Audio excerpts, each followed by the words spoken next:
Life is good 13. 13 love y'all. You are creation 13. I'm Ambassador Adam Starseed, and I'm entitling this video as Jesus, the Taker of Souls. Um, and what I mean by that is I've been doing some research on the spiritual realm and how energy works, and how spiritual energy works. On how your focus, anything you focus on takes your energy, right? Or it draws your energy to something because everything is energy. Life is energy. So I've been doing research on deception and Satan, on Jesus, uh, God, universal God, and all that stuff.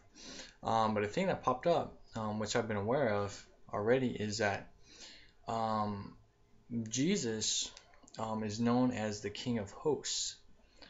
He's also known as the King of Kings. And there was something else that I read, but I couldn't remember. But it popped up that he is the King of Souls. He is the Taker of Souls because um, you know it's widely known that no matter where you go, especially in the United States, you constantly see um, my life belongs to Jesus. Jesus is the way, the truth, the light. Jesus is this. Um, Believe in Jesus today, and He'll save your soul. It's things like that. It's widespread, and and there's an image that is used for that Jesus character. If you've watched some previous videos, I've already talked about um, the Jesus character. And how even the name Jesus wasn't even created yet. Before you know the name Jesus was created later on before the stories. The stories were made way before that name was even created. So that's something you have to do research on. So anyway, I'm just looking, at all these Jesus things, as I'm driving by just around town, and it just really, made me more and more aware that this Jesus character holds a lot of energy. Not just because of what is said in the Bible, but it harnesses a lot of energy just because of the belief structure of it. Just like I said with idols, once they created an image for the Jesus character, it became an idol. It became the very thing that the Christ character taught you in the Bible to stay away from. So, people are still worshiping.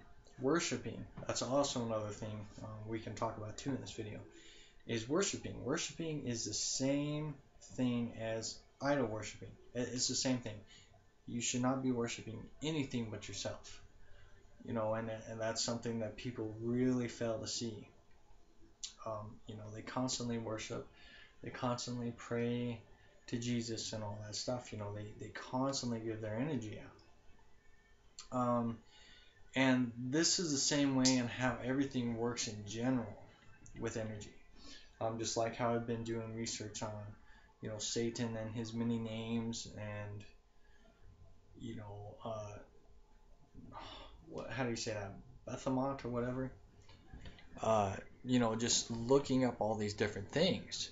But when you look this stuff up, you're also giving it energy. Whether it be positive or negative, you're still giving it energy because you're putting focus into it. Now, is that a bad thing? No, it's not, because if you don't do your research, then you're not going to know anything anyways. That's just the whole point of it. It's a chess game of where you're putting your energy and what is the intent of it. My intent when I search things, like for Satan, for example, my intent for searching for these things is to find answers. So as long as the universe understands where you're putting that energy, it has to make sense. Um, and that's the same way with the Jesus character. A lot of people just give their energy away. And it's the most commonly known thing. They're like, oh, you need to give your life to Jesus. You need to give your soul to Jesus. There's even a song I was listening to, a Striper song, and it was a song of freely giving your soul to Jesus, basically. Freely opening up yourself. And if you do research on that, that is giving your life, giving your soul away, specifically to the unseen, because you cannot see what you're doing. You don't. People don't seem to really truly realize, what a soul is. They focus so much on this physical reality. Like I've said in these videos many, many times, they focus so much on this, they have no idea what goes on inside here, and they have no idea what goes on behind the scenes. They got their blinders on, and they're not willing to open up and find out what's outside. It's it's just one of them things, where people get blinded by beliefs and faith instead of looking and doing their own research. And that's something that each person has to self-discover for themselves, because that's just how the world works. It's just that's one of your most tested thing here in this world on Earth, is to test where your energy is going, to test, if you're going to remember that you are a soul, that you are a spirit, that is you. This physical vessel is not you. The soul is you. The soul is extremely special, and the soul is also something that is created and given to you to experience a physical experience. It is a very special gift from the universal God. It is, and you have to be tested to see if you have enough strength and willpower to overcome the obstacles in your life. The obstacles of this illusion. It's all about spiritual growth. It really is, and you're either going to look into growing spiritually, or you're going to totally neglect it, and then you'll find out, that was the whole goal in the first place, was to uplift your spirit, or remember spirit, or to remind people of spirit. Well, that's a whole other subject. So, anyways, that's what this is about. Is who are you giving your energy to? There was a video that the vigilante Christian, I think his channel is on YouTube, talked about Marilyn Manson, how he's Antichrist and so on and so forth. It's same old news, whatever. And then Manson posted that video, and it made him go, oh look, I'm getting more exposed. And with the facts of, it's pretty much a celebrity thing is, if someone talks negative about you, you're going to want to post it. The reason behind that is because celebrities themselves want that attention. No matter if it's positive or negative, they want that attention because they know it's going to draw people in more, bring people into more of the controversy of things. Because the best way to get yourself more recognized is to create more controversy for yourself. That's why so many celebrities have so many issues. Like say they have drug issues, or they break up in a marriage, or they lost their house. Something like that. Celebrities always have something going on. They're getting married, they're having a baby. Something like that.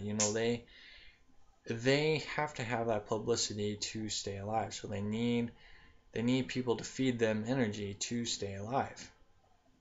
Now was it bad for him to make a video about his perception of Manson being the Antichrist? Not entirely, because you're going to get energy from both sides. You're more than likely going to be giving more energy to Manson than you are to people waking up going, oh, I didn't think about this, But, it's just recognizing that when you put a message out there, how much energy is being put out, and who are you giving that energy to? So Mr. Marilyn Manson is receiving a ton of energy just from that video. And that's just, that's something where you play your chess game just right. That's why I really try not to say any names when I make videos, because it draws energy to something. My energy when I make videos is directed just to the viewer. It's not bouncing back and forth too much. But when I say Satan or Jesus, universal God, it pinpoints energy. But it's based on your will and intent, and you harnessing that energy. Man, I hope this video makes sense. But anyways, it's pretty much just a realization of energy. So anyway, so Jesus, the taker of souls. This really came up uh, for the simple fact that the more and more I'm doing research on what's going on behind the scenes, with Satan being the main thing of all this, right? You got to realize that even name Satan may not be correct. It's still a name that is given to it, the Grand Puppet Master, which I talked about in the previous video as well. There is a Grand Puppet Master that plays and torments you through your mind, through your emotions, pretty much through this human experience. Even if you look through the Bible on how Jesus was tormented, on how Satan was basically riding on Jesus's or the Christ character's back the whole time, kicking him and all that stuff is just, he is the grand tormentor. This, as much as people don't want to admit it, this reality here is Satan's playground. And what I mean by that is it is dealing with uh, your emotional construct of self, your mind self. That's what you're conquering. You're trying to see if you can break out of that shell and remember spirit out of it, because you can get so bundled up in this mind here and through your emotions, you totally forget about spirit. You totally forget how it works. And out of desperation, out of people, who go to church, who are religious, when they have issues in their life, they will cry out to the Jesus character. They'll be like, "Oh, Jesus, can you help me get through this?" So on and so forth. They always talk to Jesus, and they totally forget, that the Christ character was just here as a messenger. God, the universal God, is above everything. If you should be talking to anybody, it's through the universal God. People have this mindset, especially in the Vaticans. They have this mindset that you have to go through a being to talk to the universal God, which is where the Jesus character comes through. You have to talk through a vessel. You have to talk through a host, to talk to the universal God, basically downgrading you. They're basically saying, churches and stuff are basically saying that you are too weak to talk to the universal God. That you're not strengthened spiritually to talk to the universal God. That's pretty much what they're telling you. So this is where they get you into giving your soul, your spirit, your life energy to something, to the Jesus character, to Mary, to whoever it may be, Buddha, whatever idol that they create, um, just like in the churches, they have Jesus crucified on there. To me, that is just very, very morbid, because why would you want to look at a statue of a person that died? They keep saying, well, that's up there to remind us, that he died to save us. And the point is that it's not that he died to save us. He died because he was spreading the news of spirit, and it was against the belief structures of that time. Because you got to realize that it was in Israel and the Islams and the Jews. They had religious backgrounds.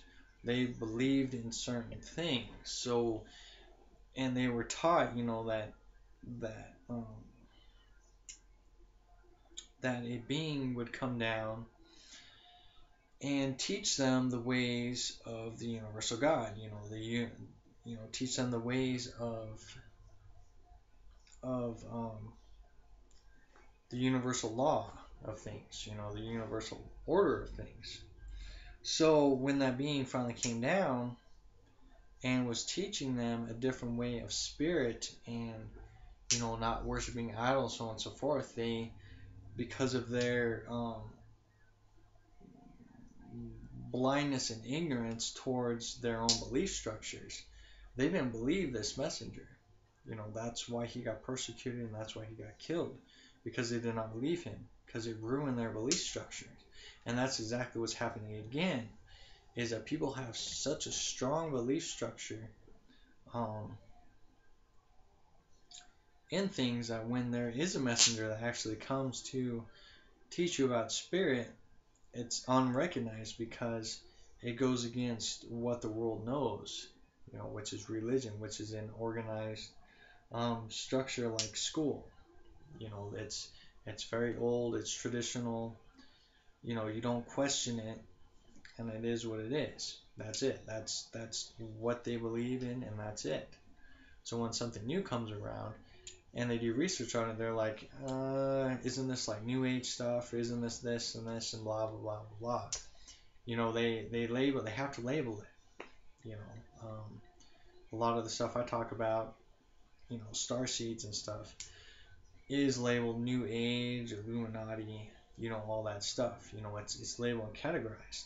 So my message is sometimes overlooked, but with that being in their mindset.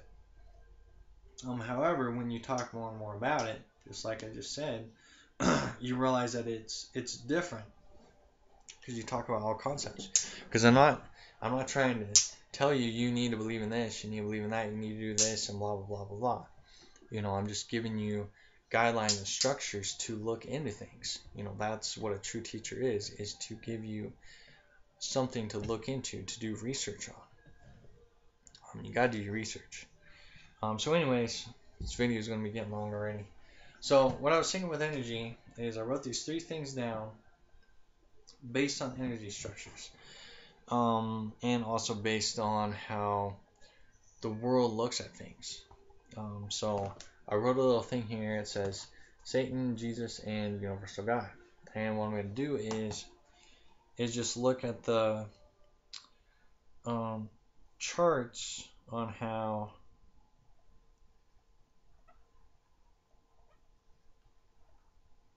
people look at energy.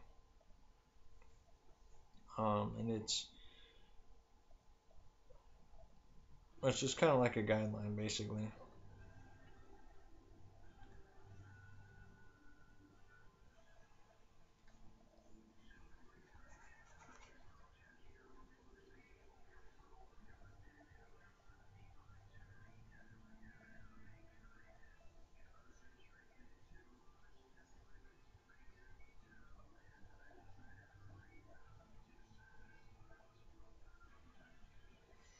So that looks kind of weird. But anyway, so if you look at the energy focus of things, Satan's energy is based on emotions, fear, just any kind of physical emotion um, that takes your energy away.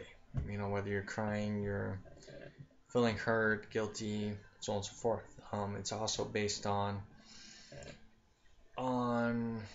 negative energy, giving your energy away, so on and so forth. It's feeding politics, um, just many different things like that, that keep your focus away from God. Anything that keeps your focus away from God gives Satan energy. That's pretty much it. So Satan is quite high in the category of where the energy is going and where the energy is flowing. Now, however, the Jesus character is extremely high. The point being is that not only is the Jesus character strong here, but it's strong throughout the world because um, of people's definitions of Jesus. What they define it. If you use the same image that America created, you're still giving it energy. If you have a picture of Jesus and you call him Yahweh, you're still giving the energy to the Jesus character because people are idling and worshiping that picture and that image, so it creates and generates energy. Just like a mirror. If you look into a mirror will reflect your energy, and it will manifest it doubled because you are feeding yourself energy, so it's bouncing back and forth. So you can look at pictures as the same way as a mirror, creating energy. And that's why Jesus is so high in this. Now, however, the universal God, universal God, because like I said in previous videos, if you just say God, you got to define what God you're talking about because there's many gods. The Vatican's Pope is a god. Queen Elizabeth is a god. You got to realize that you have to be very specific on what God you're putting your energy into. So, universal God is what? The creator of everything. When you say universal, it's everything. So it defines where you putting your energy. So, but like I said, everybody always says, "Oh, Jesus, save me! Can you help me, Jesus?" Blah blah blah blah. It's always Jesus all the time. Once in a great while, people will say God, but if you're not saying universal God, you're giving your energy away to all the gods. So it's all widespread. But that's where you have to learn on how the spirit realm works. The realm of the unseen. But if you're not tapping into it, you're gonna have no idea what I'm talking about. So that's just something really to look at with energy wise. And I did an experiment too because I wanted to really figure out on this Jesus energy because I remember when I first woke up, it was, I'd say within the first year, I was really learning how spirits worked and I was working with the spirits. I was acknowledging their energy and so on and so forth. And I talked about this in one of my videos, but I asked for Archangel Michael to come to me, right? So I asked Archangel Michael to come to me, and I saw a big old huge blue, bright, strong light descend down in front of me. I felt that energy. I didn't see a being, but I felt the energy because that's all it is energy. If you see a spiritual being with a physical presence, it's because it's a generated illusion from your mind. And that's something you have to really realize because the spirit realm does not have physical a physical body. Because if they had a physical body, then they would interact with us a lot better. But it's spiritual, so it's unseen. So hence shadow beings, so on and so forth. So I acknowledged Archangel Michael, felt his energy and presence, and it was pretty powerful stuff. And I just was like, okay, this is very interesting, very cool. So I just accepted that energy. I didn't allow it into me, but I learned on what the energy was. As well as what I was learning about working with spirits around me. And learning that their image, their physical appearance was just an illusion generated from past lives and so on and so forth. So, that's why I always kept myself protected and shielded and made sure that I didn't allow no being or spirit to get inside of me. They could be around me, but they couldn't get inside me. So I was very cautious and aware of that.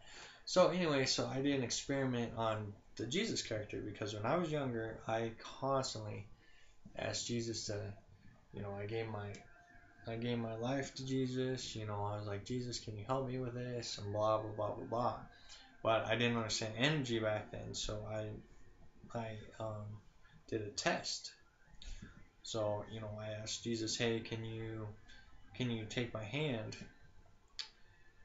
and just kind of show me some stuff. So I allowed him to take my hand, and the energy was to me, it was very unsettling. It didn't feel, it, it, it, it didn't feel right. It didn't feel like what I remembered. Um, because when I remember first doing it, uh, I felt very uplifted. But that was just because my soul was dormant. So, I had the positive outlook of what the Jesus character was. So it just uplifted my spirit. And that was pretty much about it. That's why I constantly was like, oh, Jesus, can you help me, blah, blah, blah, because I didn't understand how it worked. So, when I was feeling, when I asked Jesus, hey, hold my hand, and I was going, okay, this don't feel right. This woke me up to a whole different perception on that the Jesus character is a king of the spirit realm, is the soul taker, is the keeper of souls in the spirit realm. He takes your soul and keeps it in the spirit realm, and he just keeps it there. This energy, this Jesus energy, just keeps your soul in the spirit realm and does not allow you to ascend higher or escape higher because you sign a contract with this Jesus character, so he could take your soul. Now, I'm sure I'm going to get a lot of blast for this, but like I said, you got to do your research on this stuff. Just because I discover something doesn't necessarily mean it's blasting your belief structure. It's just I became aware of this, so if I'm looking into this, it's probably something you should look into too. So, anyways, so acknowledging, for me personally, acknowledging that Jesus is taker of souls, the keeper of souls in the spirit realm. This also brought the attention to the King of Hosts. Jesus is the King of Hosts, uh, which also means the spirit realm. So I just was putting all these pieces of the puzzle together on this, and just acknowledging, okay, so if Jesus is the King of Kings, or the King of the spirit realm, what's Satan, right? Satan is the is the master of the spirit realm. He is. You have to look at the spirit realm as the dimensional gapway between this human reality, not avatar reality, but this human reality, and he dominates in the spirit realm. This is why it's talked about in the Bible about the abyss opening up, Satan being allowed to walk among the earth for 1,000 years. It's because he is allowed, since this is his domain anyways, he is allowed to roam on this world. He is allowed to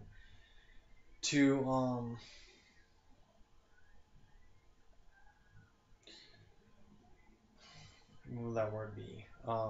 Manipulate the souls that are down here. Whether you have descended into this reality or trying to ascend out, he runs this reality. Um, and that's just a simple facts. I mean, you can't really deny that there isn't something,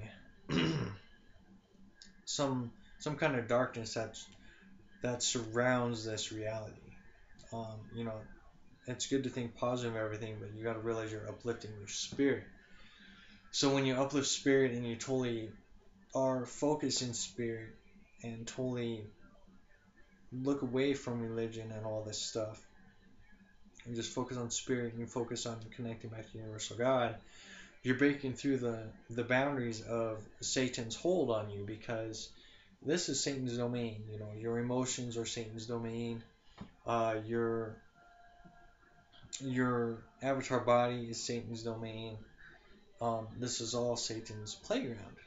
It is, and if you really do your research on things, that's entirely what this is Satan's domain, and it's your goal to break out. You know, you're breaking out of hell. That's what this is breaking out of hell, because you're dealing with all your minds and emotions. You're in your own cell. This is your cell, and you have to break out of this. And it's so hard for people to do that. So this is where it led me to the conclusion that the Vatican's, or Satan and his demons, created this Jesus character so then he can have souls. You know, Jesus is the second in command for Satan. And again, I'm going to get blasted for that again.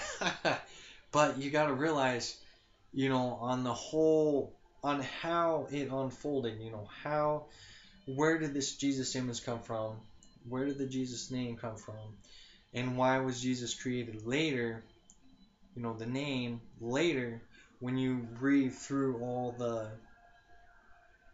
texts, the Hebrew texts and stuff, you translate it, there is no Jesus name in there. It's Christ, it's Yahweh, it's it's different names, but Jesus is never acknowledged in there whatsoever. It does not exist. The letter J does not even exist in Hebrew.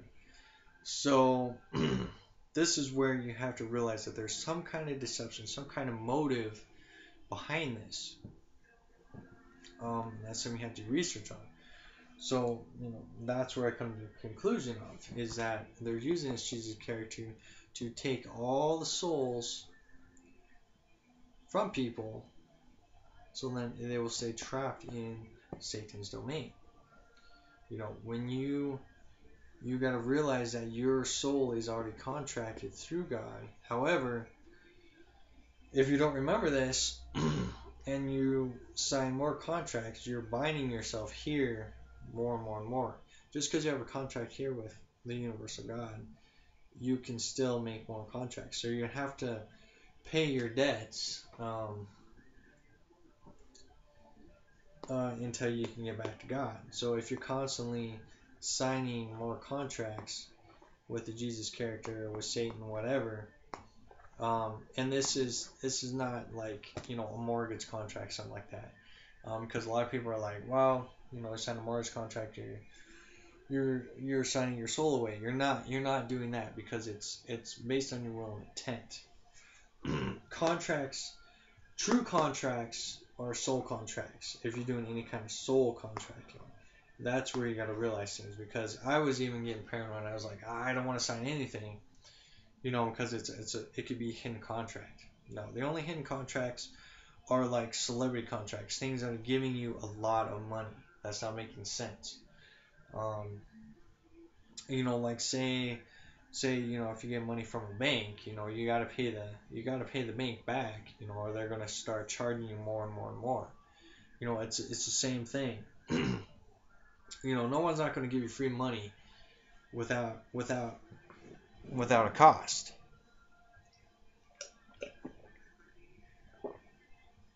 So if you go to the bank, you know, they're giving you money, but you got to give money back. Contracts, like, you know, celebrities are like, oh, I'm going to give you $100 million if you sign with me right now. But what does it cost you? It costs you your soul, because they're already giving you something, but they need something back. So not only do they need you, but they're going to take your soul too as their investment. And supposedly that's written in that contract when you're doing that. But I don't know what that contract looks like. I never want to see one, anyways. But that's pretty much what it is that they are selling your souls to live in a fantasy reality. And those who try to break out of it, their world gets tore down. They're like, well, we own you. We own the publicity and everything, so we're gonna publicize that you're doped up on drugs, or like Bill Cosby, sex scandals. It's just they'll use things to get against you. You try to break free and you can't break free, so they just try to use different methods to keep your soul trapped, because they're letting you know, hey, I gave you millions and millions of dollars. I own your soul unless you can give me back all that millions of dollars. So if you can give all that money back that they gave you and that they're making off of you, then yeah, you could probably get your soul back. But if you got all that money and you've spent tons of that money already, you're gone. That's it. There's no turning back after that. So greed is not a good thing at all. So, anyways, hopefully this allows you to look at on how energy works. Um, especially if you're with the New Age, Team Light, all that stuff. They talk about fairies and all the other beings that roam around. All these beings have been around for millions of years. You don't realize that they are just beings. They can be the jinn, they can be demons. Now you gotta realize it's the spirit realm. It is the domain between worlds, but lower. Um, Satan's domain, so he allows them to roam around. And this brings up one last thing that I was going to mention earlier was because people are going to say, well, when I ask Jesus to help me, say you feel like you're being attacked by demons and stuff like that, you'd be like, oh, Jesus, protect me and stuff like that. And it works. You're like, oh, wow, I said, Jesus, protect me, and boom, I felt safe. Well, you got to realize that if Jesus is the king of souls, um, any lower demon being is going to run away scared, because he's a king of souls, so he's not going to even question what's being done. This is where that deception come into place once forth. So you just gotta realize on how smart these beings, these entities behind the veil are. That's something I'll talk about in the next video. So yeah, just realize where your energy is going. Look at this perception and do research on it. Just think. Jesus, the King of Souls. The Taker of Souls. You give your life away to Jesus, He takes your soul. But what happens after that? That's something you really have to look at. Because, like I said, you would have that mindset that Jesus is taking you to heaven, but you just gave your soul away so He can take you wherever He wants you. You're not realizing that you're signing your contract away to a being. You're like, oh, okay, Jesus has you. Um, and that's something that I still question myself. But this video is getting real long, so anyways, yeah, it's just something that I found really interesting. I figured I'd share with you. Let me know what you think. If you got any questions, let me know. And if you're blasting me right now, just do your research. That's just all this is just my personal self discoveries and findings. And then just I'm just like you. I search for answers, and I continuously look for how this world works and how the spirit realm works, because I don't like to go into things blindly. I don't like to just assume something is that way. I like to find answers, and the majority of people think the same way. They seek to find answers. That's why when they're trying to find spirit, they go to a church because they're trying to find answers. So, anyways, yeah. So I'll go ahead and end this video. Um, and if you stuck with me through this whole video, awesome. Just let me know your thoughts, questions, and all that stuff. So anyway, so I love you all very much. Just think positive, realize where your energy is going, and keep that energy with you. Keep your spirit and your soul with you. Do not sell it away. Do not give it away, because it's your very essence. It's you. This is not you. This body's not you. Your soul and spirit is you, and this is a very, very special thing you have within you. So anyway, so I love you all very much, and talk to you in a little bit.